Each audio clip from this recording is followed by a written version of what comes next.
고등 친구들 안녕하세요. 나영철 전도사입니다. 여러분 한 주간 어떻게 지내는지 궁금하네요. 우리 1, 2학년 학생들은 화요일과 목요일 이틀 학교를 갔을 테고 우리 고3 학생들은 매일 등교했을 텐데요. 별 탈은 없었는지 계속해서 확진자가 발생하고 있는 상황에서 버스를 타고 학교를 가는 길이 또 걱정되고 무섭진 않았는지 걱정이 됩니다. 그냥 읽고 공부에 집중하려고 해도 하루에 수십 번 문자가 오잖아요. 6월 27일에 34번 확진자로부터 시작해서 7월 12일에는 156번 확진자까지 나왔죠. 2주 사이에 122명의 확진자가 발생한 거니까요. 확진자 1명 발생하고 동선이 뜰 때마다 혹시 내가 간 곳은 아닌지 또 우리 동네는 아닌지 걱정하는 마음으로 보게 됩니다. 무엇보다 코로나로 인해 자주 변동되는 일상이 힘들 수 있을 것 같아요. 학교를 갔다가 안 갔다가 하는 거니까요. 전도사님도 개인적으로 지난 3월, 4월 함께 대면으로 예배 드리지 못하다가 5월, 6월 우리 같이 예배 드렸잖아요. 겨우 조금씩 회복해 가나 싶었는데 다시 이렇게 되니까 마음을 지키는 게 쉽지 않았던 것 같아요. 그래도 마음 다잡아 봅니다. 이 상황 잘 받아들이는 마음 주시고 또 하나님께서 나와 우리 가족 그리고 우리 고등부 친구들 지켜주시길 기도하면서 말이죠. 우리의 생명 그리고 우리의 진로와 미래 우리의 모든 앞날이 주님 손에 있음을 기억하고 되새겨 봅니다. 하나님께서 나의 삶을 책임지신다라는 믿음으로 하루하루 주어진 삶을 충실히 살아가는 거죠. 하나님께서 여러분과 함께 하시니까 여러분 힘내서 우리 모두 지금을 잘 이겨냈으면 좋겠습니다.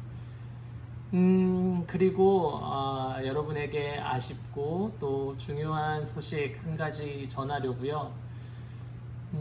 8월부터 우리 고등부를 담당할 교역자가 바뀌게 됩니다. 제가 주중에는 선교단체 사역도 하고 또 우리 교회에서 고등부와 또 청년부를 같이 담당했었는데요.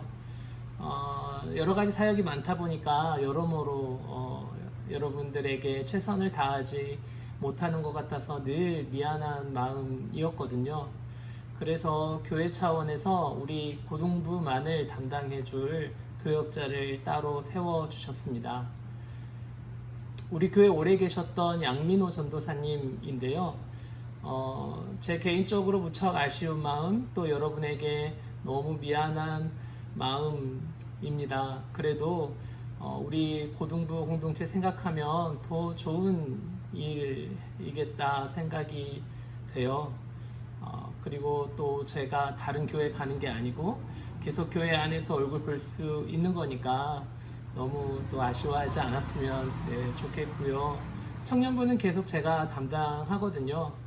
여러분 고등학교 졸업하고 함께 하게 될 청년부 공동체 제가 잘 세워놓고 여러분 기다리고 있겠습니다. 다음 주 영상에는 저와 양민호 전도사님이 함께 등장하도록 할 테니까요. 많이 기대해 주세요. 자, 우리 지난주부터 성경의 전체 스토리 그 속에 담겨진 하나님의 원대한 계획에 대해서 살펴보고 있습니다. 지난주 내용 잠깐 돌아볼까요? 하나님께서 동물과 식물, 하늘과 땅을 창조하셨습니다. 그리고 인간도 만드셨죠. 하나님은 그 세계 안에서 모든 피조물이 평화롭게 공존하며 하나님과 함께 살아가도록 계획하셨습니다. 그러나 이 창조 계획이 최초의 인간 아담에 의해 일그러졌죠. 하나님께서 정하신 질서를 벗어나 스스로 하나님처럼 되고자 선택한 겁니다. 이렇게 세상에 처음 죄가 들어왔고 그 결과 인간은 권력과 지배, 억압과 착취라는 하나님 보시기에 악한 삶의 방식을 생산해냅니다.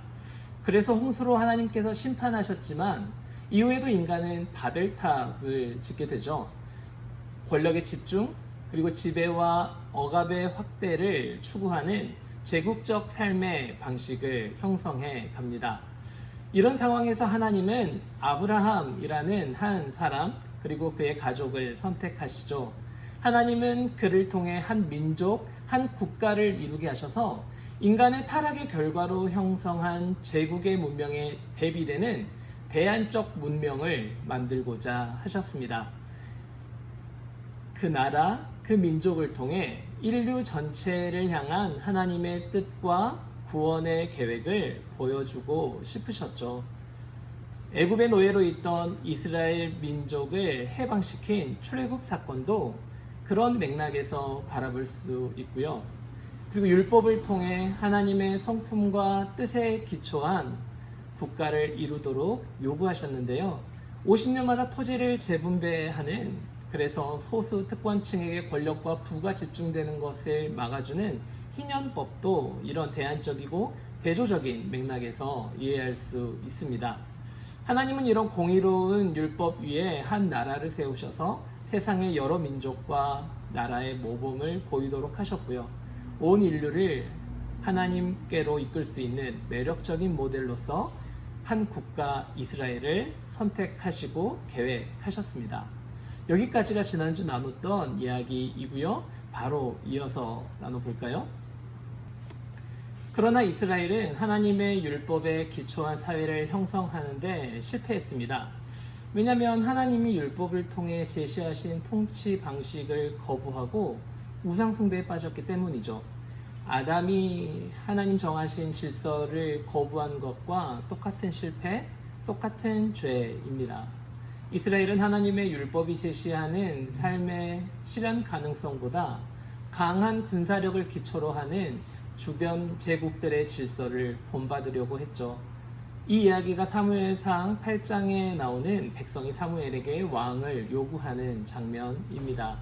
그래서 사울 왕이 세워지고 이어서 다윗 왕이 세워지죠. 그리고 이어서 쭉 세워진 왕들은 제국의 통치 방식과 그들의 우상들까지도 도입했습니다. 결과는 어땠을까요?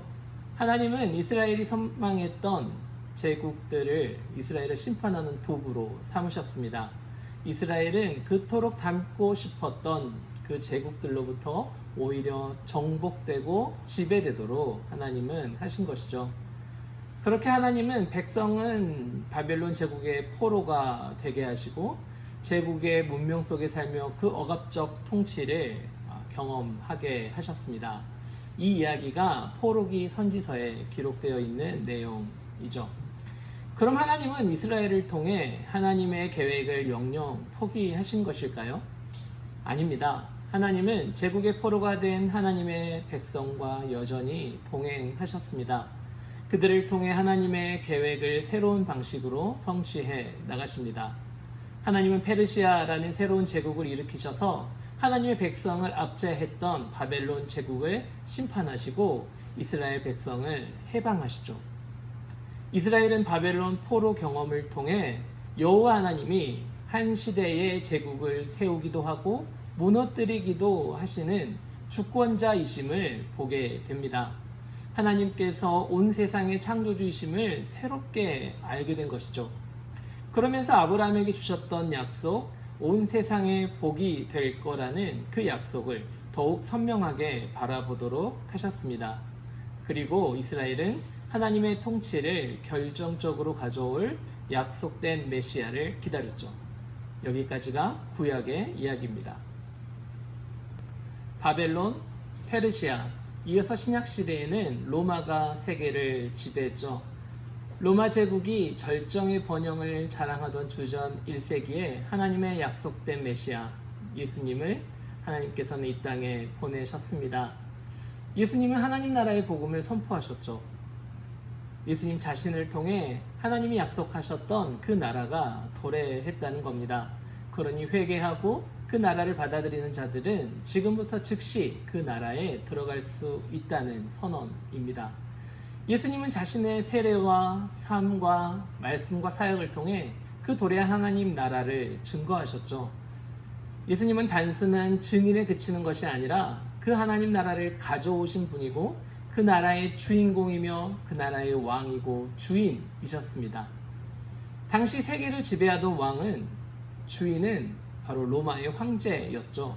그래서 예수님의 말씀과 사역은 인간의 인류의 궁극적 원수인 사탄 그리고 제국체제의 강력한 저항을 받았습니다. 예수님은 당시 지배계층인 로마 제국의 정치체제와 유대인들의 종교체제와 충돌했고요. 그 결과 제국체제에 대한 반역죄로 십자가에서 죽음을 당하게 됩니다. 이 예수님의 십자가의 죽음 그리고 부활의 의미는 그리고 더 나아가서 교회의 사명과 역할은 다음 주에 우리 같이 함께 살펴봤으면 좋겠습니다. 여러분 주일 아침 9시 다일교회 유튜브 채널에 들어가셔서 실시간 온라인 예배 꼭 드려주시고요. 모두 안전하게 또 건강하게 지금을 잘 보내도록 했으면 좋겠어요. 안녕.